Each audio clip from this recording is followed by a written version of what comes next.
الله.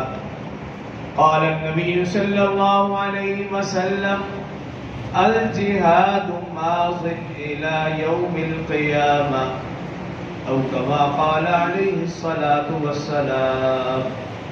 صدق الله العظيم وصدق رسوله النبي الكريم، ونحن على ذلك لمن الشاهدين والشاكرين، والحمد لله رب العالمين. تمام احباب ایک مرتبہ نماز والا درود شریف بآواز بلند پڑھ لیں. اللهم صل على محمد وعلى آل محمد كما صليت على إبراهيم وعلى آل إبراهيم إنك حميد مجيد. اللهم بارك على محمد وعلى آل محمد كما باركت على إبراهيم وعلى آل إبراهيم إنك حميد مجيد. رب اشرح لي صدري ويسر لي أمري واحلل عقدة من لساني يفقهوا قولي. رب زدني علما رب زدني علما رب زدني علما.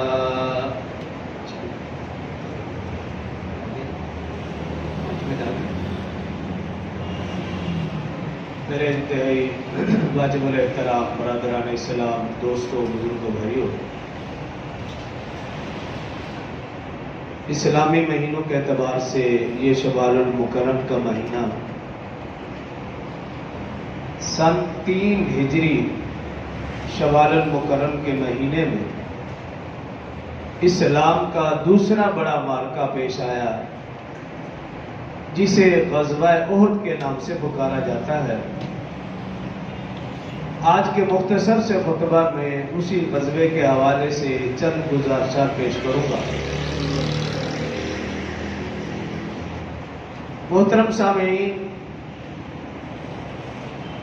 بنی الاسلام علی 5 مشہور حدیث کہ دین اسلام کی بنیاد 5 چیزوں پر ہے: کلمہ، نماز، روزہ، زکوٰۃ، حج.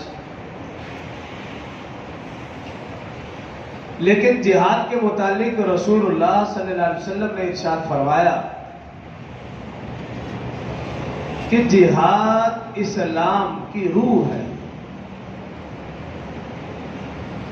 یوں سمجھیے، کلمہ، نماز، روزہ، زکوٰۃ، حج یہ ایک جسم ہے، اور اس جسم کا نام اسلام ہے، دین اسلام. اس دین اسلام کی روح، اس جسم کی روح وہ جہاد ہے. اور روح اور جسم کا آپس میں کیسا تعلق، یہ آپ اچھی طرح جانتے ہیں. اگر روح کا کنیکشن جسم سے ختم ہو جائے تو وہ ایک ڈیڈ باڈی ہے، مردہ جسم ہے، کسی کام کا نہیں. تو اگر میں اور آپ جہاد کے بغیر زندگی گزار رہے ہیں تو یہ دین اسلام ہمارے ہاں ایک ڈیڈ باڈی ہے. یہ رسول اللہ صلی اللہ علیہ وسلم کا فرمان ہے. اور ایک اور حدیث میں فرمایا کہ جہاد کو یوں سمجھو جیسے اونٹ کی کوہان سب سے بلند. جب تک جہاد ہوگا اسلام بھی بلند، مسلمان بھی بلند. جب جہاد ختم، اسلام بھی مغلوب اور مسلمان بھی مغلوب. ایک اور حدیث میں جہاد کو اسلام کی چوٹی کہا گیا.